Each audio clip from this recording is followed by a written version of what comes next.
Hello, mothers and friends. Welcome back to another episode of Carl, Her Mommy, a podcast about motherhood as we know it. I'm your host, Carlie, and today is a special episode because it's the first one where I am recording video and hopefully going to use little snippets of this episode. Maybe I'm going to do a full episode upload to YouTube, and after that, I'm hoping to make like some reels and content out of this episode for the first time. This has been something you guys know I've been talking about forever. If you're watching this live, I am sitting in our upstairs like foyer. I don't even know how else to describe it. I'm at William's desk because I don't have an official podcasting space yet, but I have to tell you, I normally don't even sit at a desk. I normally sit literally on the floor, but for purposes of making this video, I was like, okay, I gotta do slightly better than that. And it feels pretty good to be in a chair. And I am looking out my window. It's beautiful. The leaves are turning colors. It's fall. And I'm so happy to be here with you guys. We are doing a solo episode. It's a Q&A episode, which we did one of these a few months back. And I told you guys I'll probably do another or maybe try to do them something like quarterly. So that's what we're doing. I'm answering one question that I didn't get to from the last round. And then a couple of questions are new. And one question was from TikTok. So I'm gonna go through all of those. And also before we dive in, I'm just gonna give you guys a little life update like I like to do. So right now I'm sitting down with you guys and I am 8 days deep in solo parenting. William has been on this work trip and I thought it was 9 days long and it turns out it's 10 days because I can't count. And thankfully right now the reason I'm able to record this is because our babysitter, Julia, she is here. She has Jude while Liam is at preschool. And I have a few moments to myself. I am like coming down with a cold, which is classic because whenever you're burnt out, tired, exhausted, your immune system starts to crash. And, when it rains, it pours. So hopefully I won't have to stop and cough or like do something awkward in this episode, especially since I am on video with you for the first time. But if I do, that's why. I think it's just seasonal allergies, but I don't know. I've been waking up feeling super sick, so maybe it's more than that. In any event, we are like just barely getting through the last few days, or I should say myself, but also the boys too. I mean, honestly, Liam woke up in the middle of the night, absolutely bawling his eyes out, crying, asking for William last night. It was so sad. And Jude has been asking for him every time he wakes up in the morning. And I really think that like, as a family unit, you're not meant to be apart. Like, obviously there are circumstances where that is the healthiest thing or that has to happen or it's not possible to be together all the time, obviously. But like this type of extended period of time away from each other for me is so hard. Like single parents, I don't know how you do it.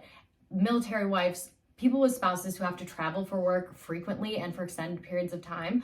My heart is with you. Like during residency, I kind of felt like I could relate to spouses in that situation because there were often days where William would literally see our kids for like a maximum of 1 hour. So I thought to myself, like, okay, I can really understand what it's like doing the major load of parenting by yourself. But now having him like not present at all, 100% gone, it makes me appreciate even more how much that 1 hour changes everything. And also it's like you can't replace that feeling with childcare or a village or support system. Like as much as that helps and eases the burden, for example, having Julia here today is like completely helping my mental health so much to have this break without the kids where they aren't my responsibility. But the type of like love and support and just that relationship between you and your partner and what that hour of the day that you have together as a family does for you and means to you or like means to me is profound. And going 8 days without it, like I never ever want to do this again. He has another training in the spring and it's in Omaha, Nebraska, which is like nobody wants to go to Omaha. Like I'm sorry if you live in Omaha.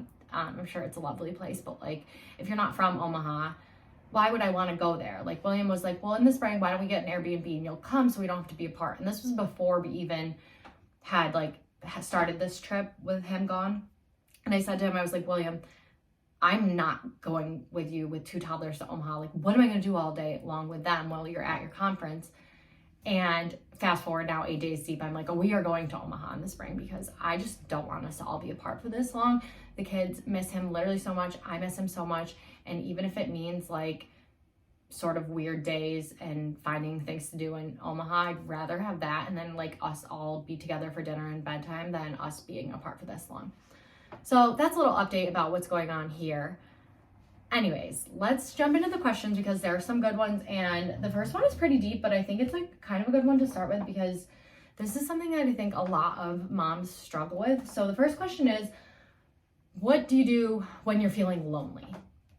And when I read this question, first of all, my heart went out to this mom because you're not alone despite the fact that you feel lonely, and you're not alone in your feelings of loneliness, because I think that's something that a ton of moms struggle with. And I especially think new moms struggle with this because that transition from like your life prior to kids and sort of grieving what your life was like into this new transition of like being a mom and what your new normal is can feel super lonely. Like when you go through a new experience like that you've never had before, it's isolating. And a lot of times, especially if you're like one of the first ones of your friends who is becoming a mom, or if you're becoming a mom in a city where you don't have a lot of friends or family or support system in terms of like your closest knit group around, that just is lonely objectively. So first of all, my heart is with that mom who submitted the question.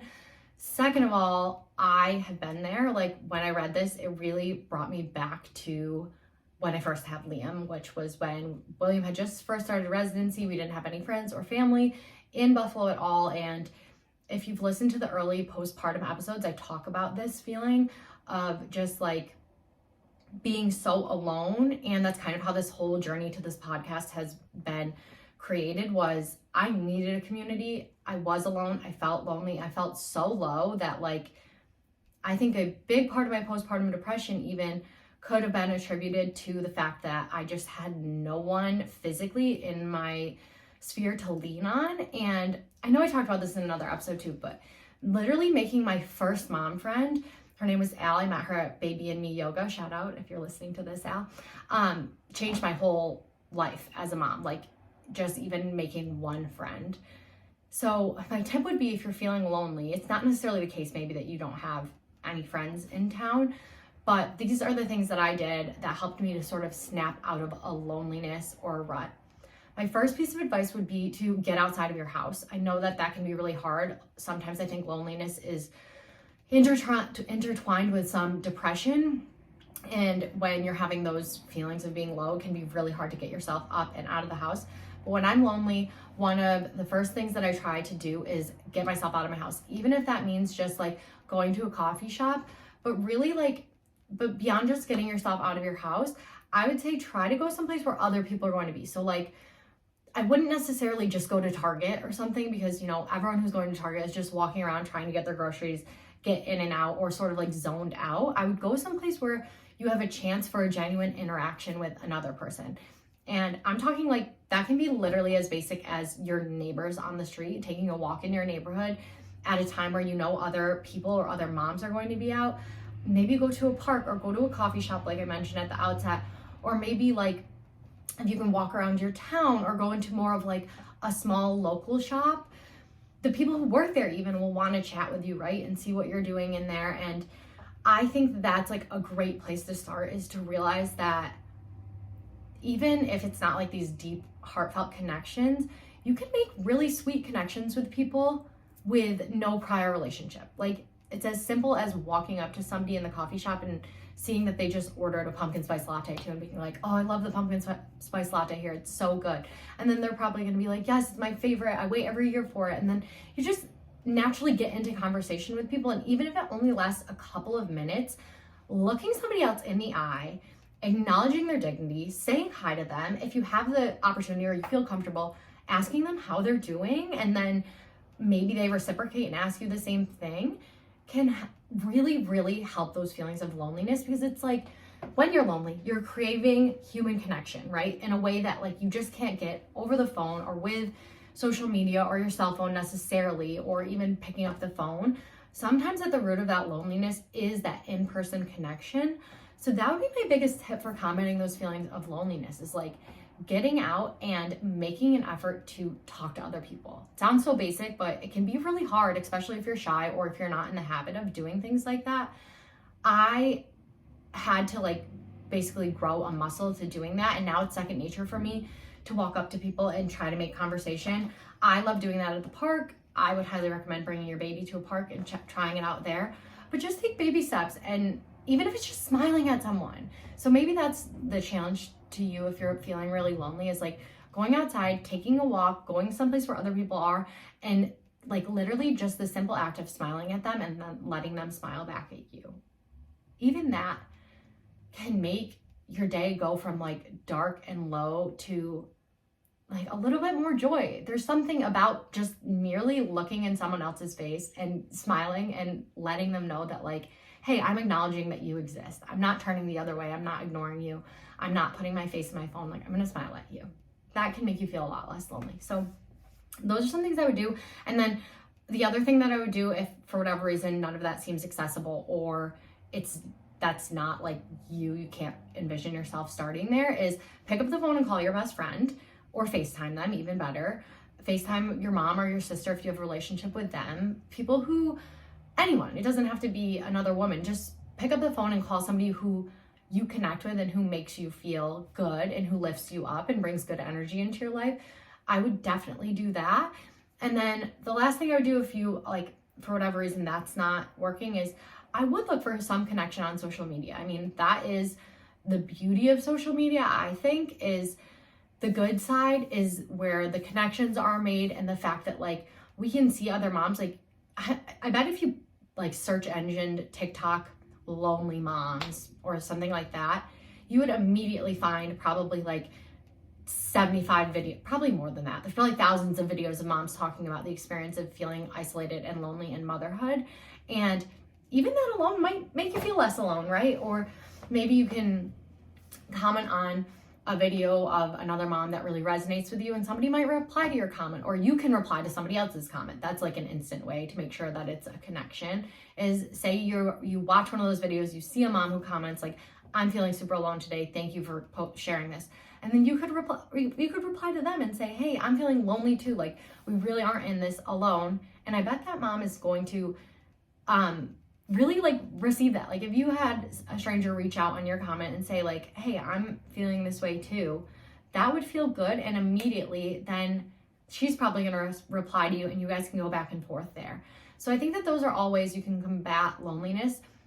I'm guessing this is going to be my longest answer. I know this has been somewhat long-winded, but making mom friends and making connections is something that's super important to me. So I like talking about this stuff. But yeah, so that's what I would say in terms of combating loneliness. I'm sure I could go on about this, but let's move on to the next question. Okay, so the next one was, do you have tips for traveling in the car with kids? My kids hate the car, is what this mom was saying. I'm paraphrasing because I typed these out after reading them in the Instagram box. And this one I was like cracking up at because my kids are the absolute and utter freaking worst in the car. But I do have some tips, and it has gotten better with age. My first thing I will say is this mom, I'm pretty sure she has like a newborn still, and a toddler. And for newborns, like, I really don't think that there's like anything you can do if they don't like the car. It's just sad and miserable. I would say try to time it for their nap time. That's like so basic though. I know you don't need me to tell you that. And then the other thing that I will say is like, if you're breastfeeding or if you're not, have a bottle ready. So either pump or make a formula bottle and have those on hand. Like, even if it's not at times where they typically eat, it's something that can soothe kids. And I'm a big fan of like, do whatever you literally have to do to get through. So I would say do that. The other thing I would say is, one thing that is kind of helpful for my kids if they're super fussy is giving them popsicles. But when they were really little babies, I would give them Pedialyte pops. I don't know. I mean, check with your doctor or whatever. I don't think this baby's under 4 months. So like once they're around 4 months, they can start eating. I would highly recommend doing that. Like bringing a little mini cooler and having an ice pop on hand. That can take them a while to eat. It's like soothing, it's cold, it's something for them to do. And then in terms of for toddlers, I am a big advocate of just doing screen time in the car. That's also not revolutionary, but one thing that we do is we bought on Amazon this like It goes over the seat, the back of the seat, and you can put an iPad in it. For us, our kids have the like Amazon Fire TV or Fire, I don't know what they're called, Fire tablet. And I have friends who actually didn't know this, but okay, so here's the hack for the Fire tablet. If you didn't know this, you can download the Netflix app, and then in the Netflix app, you can download episodes and movies so that they are accessible offline. I think you can actually do this on the YouTube app too. I'm not 100% sure how that one works, but what we do is we download like a whole season of their favorite show on Netflix, whatever it is. Right now, Liam's really into the show called Creature Cases, and we just did a 4-hour road trip. So I downloaded all 12 episodes for him, and then I put that on the back of their seat. Another thing I do when I'm trying to engage with them more is play I Spy. It's kind of tricky because, you know, if your kids are really little, like I say I Spy, but you know, it's pretty straightforward. Like you can just say like, I spy something green, and then whatever you can like make them guess a couple times. And if the car is moving, they don't really understand that the original thing that you said was green. Might have been a tree that's like half a mile away now, but ultimately like they don't understand yet. So at least for me, I play that with Liam where I just kind of like entertain him more or less. And then you can also play it with objects in the car if that like looking at the car might make your kid car sick. So you can pick different things that are inside the car to play I Spy with. One thing William really likes to do is like tickle the kids in their car seat. I know there are like people who probably have safety issues about that, but I don't know. It entertains our kids and makes them happy to be tickled. So we'll do that a little bit. And then tons of snacks. That's the last thing. I know I mentioned popsicles already, but just tons of their like whatever their usual snack that they love is. I keep all those on hand and on deck. I like to put them into the cuppies, you know, the ones that have like the lid where they can reach in and pull out to try to minimize mess. But inevitably we end up with like half a bag of goldfish on our floor every time we get in the car. Those are my main tips. My other main tip, which again, this is probably like questionable advice, but I bring my AirPods in the car. I only use one ear. I think that might be illegal in some states, but in all honesty, like to be able to listen to my own podcast or music and like slightly drown out the noise of their shows or of them whining. If we're at a point where there's nothing I can do for them, I find that helps me to like calm down and sort of regulate my nervous system a little bit. Take that advice with a grain of salt. Please nobody judge me if you think that's unsafe. If I'm in the passenger seat, like I don't care, I'll put both AirPods in and I will listen and chill. Or like actually what William and I will do is we'll like split the AirPod and listen to a podcast together, which I think is kind of nice. But when I'm driving, I just use one, and that I find helpful. Okay, let's move on to the next question. This is another kind of a quick one and basic one. Somebody asked me, why am I doing the sauna? So as a background, if you don't know why they're asking me this, I posted on Instagram a few weeks ago talking about how my goal is to do the sauna 3 days a week for 20 minutes. And in all honesty, I think that I might have read an article on this like a couple of years ago. If you guys remember the guest, Kate Crowell, I'm sorry if I'm pronouncing that wrong, and Lexi Gray, they came on and talked about prenatal and postpartum health and nutrition. They're functional nutritionalists. I love them. I'm obsessed with them, followed them for years and trust like literally everything they say. Kate has talked about the benefits of the sauna, and I think she has like a personal one in her house, and I've always been interested in it ever since she started talking about it. And then I saw a TikTok, and I sent it to William, and it said something to the effect of like, it was a study about, I think, people in Sweden or Scandinavia or something, where they like had these incredible health benefits from 20 minutes a day in the sauna. And it's culturally like very normal. Like everyone has a sauna there, I guess, because it's so cold. And in all honesty, like I'm just still not in a place where I can work out regularly like I want to be, but I'm just not super motivated about it. My energy levels are still low because my kids still don't sleep through the night. And I wanted to make a goal for my health that felt realistic for me, which right now, unfortunately, exercising 3 days a week, like I move my body every day. I chase around toddlers, and I don't feel like I'm like sickly out of shape or I'm not getting enough movement. So intentional exercise, like in addition to my baseline movement, just hasn't been a priority for me. But I do want to like work on my health more and make my health a priority, and doing the sauna just felt like nourishing and right for me right now, and actually realistic. Like I can go sit in the sauna even at 8 p.m., the gym that we go to is literally 2 blocks from my house. If I jog there, I can do it in less than 2 minutes. It's crazy that's how quick it is to get there. So it's like, I don't really have an excuse for not doing it when I know it's really good for me and it's a very accessible thing for me to do at this point. But that was a really long answer. The short answer is, I guess that the benefits of the sauna are like about detoxification and getting crap out of your body through sweating. And there's like a ton of health benefits to that. So sorry, that's essentially why I'm doing the sauna. Yeah, that's why. Okay, next question. I'm paraphrasing this one, but somebody sent a message and said, can you give us the details on your new house? It looks amazing. I love it. Okay, so I'll give some details on our new house because it is like cool to be a homeowner finally. So we bought a brick house. It was built, I think, in 1932, so it is an old house. Let's see, it has 4 bedrooms, which is really nice, and it has a finished 3rd floor, which is right now just like a bonus room, but pretty soon I will be recording these podcast episodes and in my own little podcasting room, which I am putting up there. I am really excited for that project to get started. But yeah, the house is awesome. For me, my favorite part about the house is the backyard. It is very small. We live right in town, so we don't have like a lot of yard space, but the yard space we do have, I think, is beautiful. There's an in-ground pool, which the boys absolutely love. We have like a pergola space. We have sort of an indoor-outdoor space.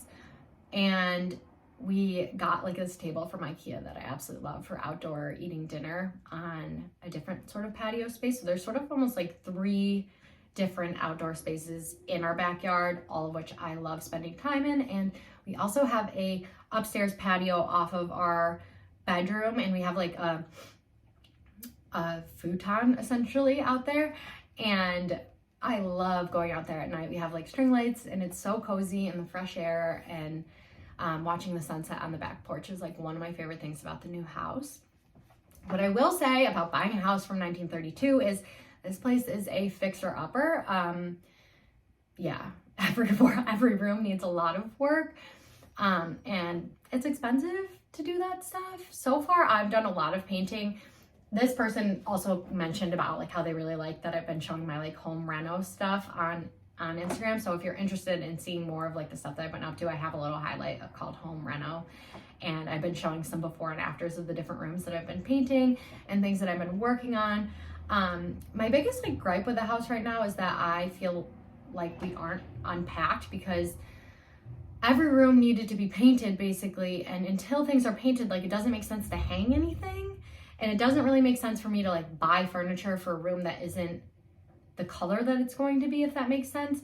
So the downstairs of the house to me feels like very stark and like awkward and kind of empty, and it does not feel like home, quite frankly. And so that's been like the hardest thing that I'm struggling with the house recently. I'm really hoping to change that now that the weather is changing and we're spending more time inside.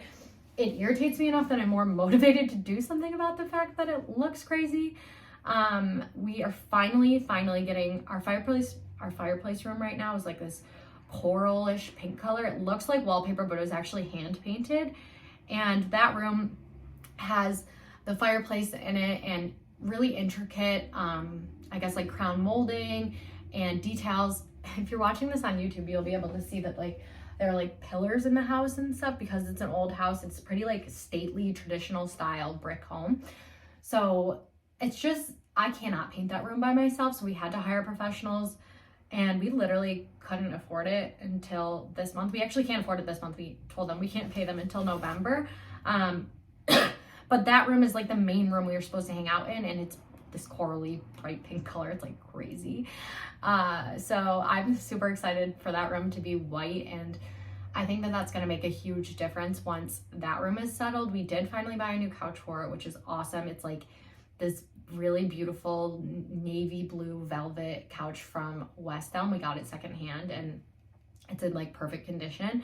So I'm really jacked up about that, because I think when the walls are white and once we're ripping out the carpets, there's like perfectly good hardwood floor underneath them, that room is going to feel so nice. And I am kind of glad that professionals are doing it, because A, then I don't have to do it, and B, it's just gonna look nice. Like I kind of feel like the bedrooms and whatever, like if I kind of mess things up a little bit, no big deal, because we don't really spend much time in the bedrooms besides for sleeping.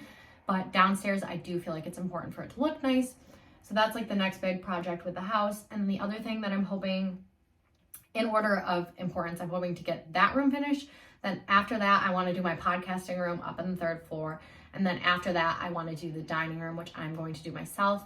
If you guys have ever seen, like on Anthropologie, they have these wallpaper murals, I think they're called. And they basically look kind of like a combination between artwork and a wallpaper. And I want to do that on one wall in our dining room. And I think it will be perfect for it. So I'm like really jacked up about that. I just have to pick which one I want.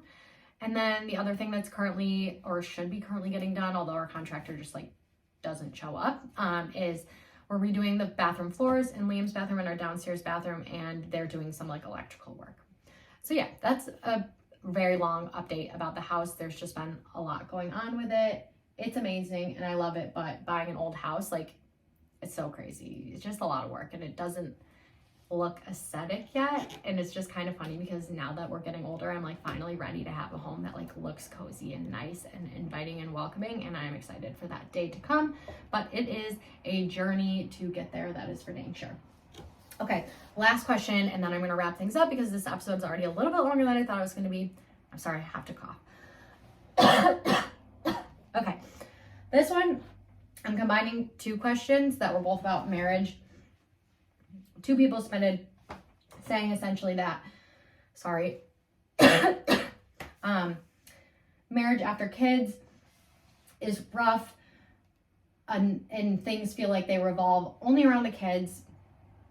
These moms were like, one of the moms was specifically asking, like, do other people struggle with this? Is this just an us problem? And the other mom was asking, what do you do to like keep your marriage a priority when it feels like your life revolves around the kids? And what I will say to that is, I think it's just really freaking hard to be married when you have small kids. Like, I don't think there's any way around it. When you have young children who you are 110% responsible for 24/7 around the clock, it is very hard to turn that off and also then take care of your spouse and take care of yourself and take care of you and your spouse as a unit.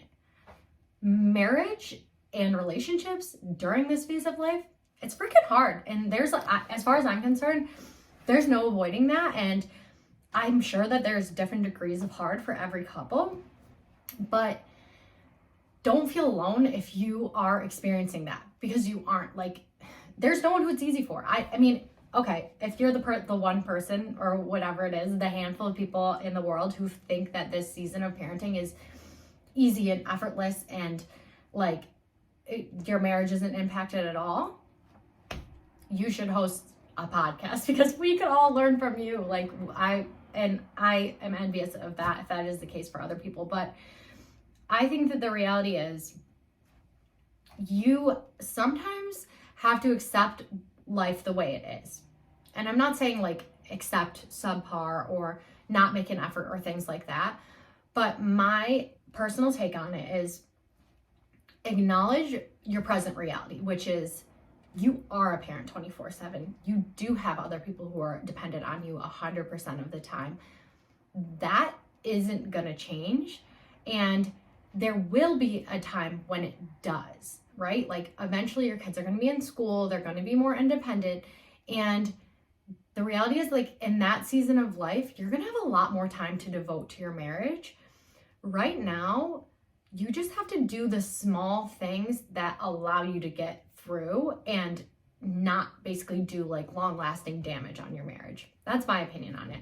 I think that you can have like a loving and vibrant and amazing marriage while you have small children, but I just don't think it's going to be like the best years in terms of your relationship. Like for William and I will say, like, I don't think our marriage is struggling by any means while having young children, but it is the case that you have to be very intentional not to have everything revolve around the kids. Just like the mom who submitted the question was saying, like, after our kids go to bed, Liam doesn't even really go to bed for us right now. So like, it's so rare for us to really have just one-on-one time.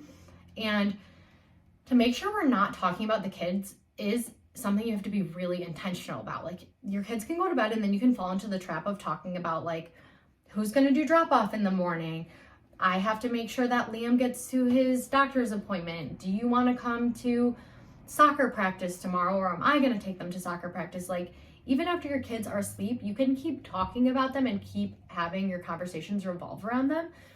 So one thing that I would say to do, and that William and I try to do, is be intentional about talking about your own personal life. Like, asking each other about work. If you're saying, oh mom, that's hard because like your work is with your kids, but asking each other about your day, asking each other about and talking about like your dreams, as cheesy as that sounds, but like doing those things. If you can, prioritizing date night. And even if it's not accessible in the sense that like you can't afford childcare, don't have access to childcare, or don't have the financial resources for childcare and then also a date night, do things for like a date night in. Like, you can plan that stuff on a budget too. So even if it's after your kids go to bed, saying like, okay, tonight is date night. We're going to make our favorite meal. We're not going to eat with the kids. We're going to eat just the two of us after they go to bed.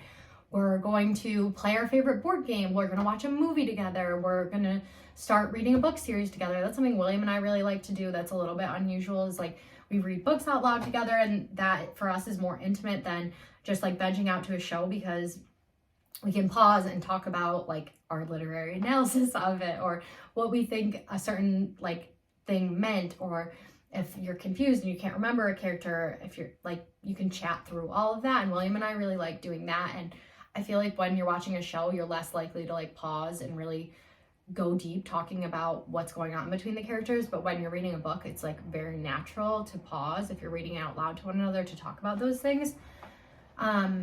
But whatever that thing is for you, right? Like, so for us, maybe it's reading books together. Whatever that thing is for you as a couple that like brings you joy and makes you feel closer, to do that.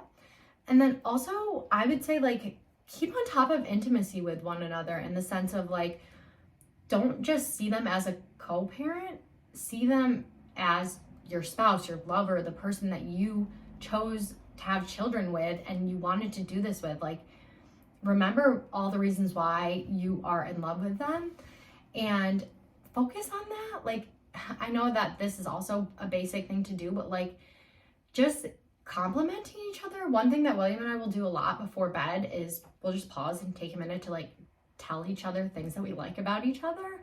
And it sounds so basic, but hearing your partner tell you what they love about you, even after like years of being together, even if they're saying the same thing that they've told you in the past, it still feels so good and it makes you feel so appreciated.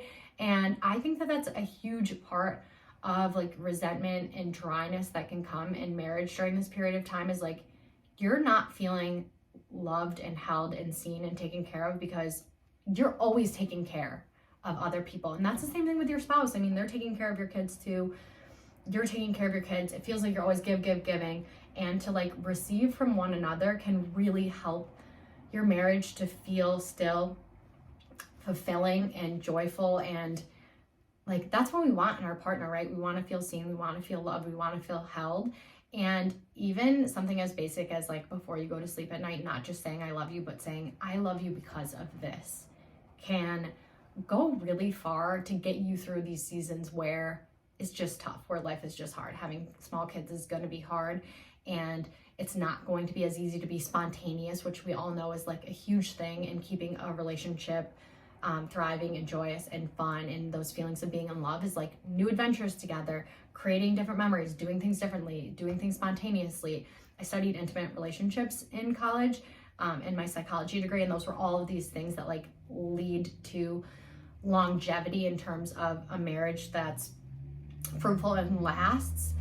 And those things aren't as accessible when you have small kids. Like, it's very, very, very hard to be spontaneous when you have small kids. Everything is normally planned. But during these times where you can't do those extra things, those big things, you can find the small things that will hold you together and to keep you feeling like grounded in a place of love. And my other thing I would say is give each other grace, a lot of grace during this period. Apologize if you snap or if you make mistakes, and also like just ask for what you need. So if your partner is like falling short in a certain area and you're building up feelings of resentment, like make sure you're communicating that and giving them an opportunity to rectify the situation, and ask your partner to do the same thing for you, because it goes both ways. And for whatever like you think that they're lacking, there's a good chance like you're also doing something that's lacking for them. And it can be as simple as like communicating about that, and then all of a sudden you're both feeling more content, less resentment, and a little bit more peace at where you're at in your relationship. Anyways, I could go on and on about that topic. I think that really like deserves its whole own episode. So maybe stay tuned for an episode on that. This is a little bit longer than I meant it to be. So let's just like wrap up the episode like we always do with a gratitude segment. If you want to pause and call to mind something you're really grateful for today, maybe take a deep breath. You can close your eyes. Today, I'm really grateful for our childcare. I literally could not survive this week or this 10 days without the help that we have. I am also like really grateful that I have a husband that I miss and who is so helpful at home, and like absence definitely makes the heart grow fonder, in the sense that like I just love him so much and I miss him so much, and I can't wait for him to be home, and I'm grateful to have somebody that I feel that way about. So that's what I'm really grateful for this week. As always, if you enjoyed the episode, please go ahead, rate, review, subscribe, follow along for more on social media, Instagram, TikTok, and now YouTube. This is the first episode that I'm planning to release in its long form onto YouTube. So if you can do me a favor, go ahead and subscribe to the YouTube channel or check us out over there. I'm really excited to like kind of try to build up that account a little bit more in conjunction with the podcast. So everyone, I hope you have a great week, and we will chat again.